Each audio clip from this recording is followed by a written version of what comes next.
Hey guys, Judy with Five Purple Oranges, the charity I founded after my son and I were hit by a truck in Dodge County, Wisconsin, and he was killed.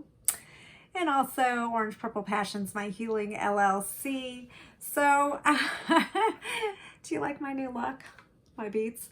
I just had them on to do some work and left them on. So, hopefully, I'm not screaming into the mic. Um, it's been a couple days. I've been very, very, very weepy and not having a weepy release. And it's kind of funny. I was on the phone with a friend who probably won't watch this, so I'm going to safely tell you that she's the mother of Alon's best friend. Alon was my son who was killed in Dodge County, Wisconsin. And she doesn't share a lot about her son. And I don't necessarily ask a lot. And because I sort of want to respect however they need to grieve or whatever they're going through. But then I realized that it's just, she's been going through her own feelings of, survivor's guilt or whatever have you. And so she's put this distance between us. And she asked me, like, she said something about how sometimes she can't look at the pictures. And I've been having the same thing. So I was listening to a podcast this morning about reaching people beyond and signs from people beyond. And I just kept crying. And I'm like, I can't do this right now. Because sometimes I just need to move forward with whatever my work is, or I just need to put it aside.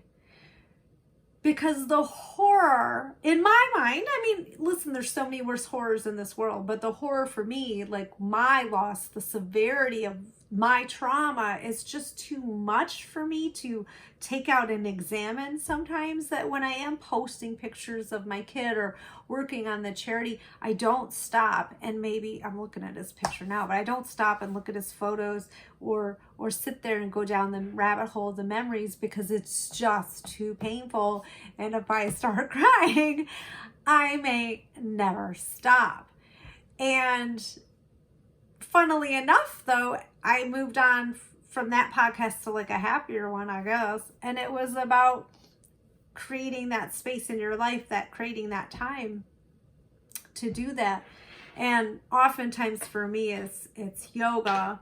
In the morning, I have a wall that is pictures that we used anytime I had we were meeting with the DA or going to court, or meeting like with a survivors group or what have you, or meeting the firefighters or first responders. I have all these pictures of Alon, and I do sort of meditate on him as I'm going through my practice. But there are often times too I sit there in Savasana and I'm just like, no, not ready to let go. So there's just no one way to grieve. There's no way to do it right. And there's no end to it. There's no, I've lost my child. I'm not going to just get over that. It's an ongoing thing. And maybe the grief is not that immediate, but there's also me preventing myself from that release. And mind you, that's not the healthiest thing in the world. But when I'm having those moments where I need to, think of him and grieve for him, I want to honor that time, and I don't want to just have this quick cry and then get back to work. I want to just be able to sit with it and stay with those feelings and give myself permission to feel that way and figure out how I want to move forward out of that. So if you're struggling with your own grief or the grief of others and how to do it, just there's no one way. And you can't, tell people not to cry or not be yourself or live your life in front of somebody. And I'm not admonishing my friend. I totally understand where she's coming from. And I've always sort of respected that about her, but you have to just honor however your way of grieving is, and honor that other person's way of grieving, and just be there in whatever way you need each other.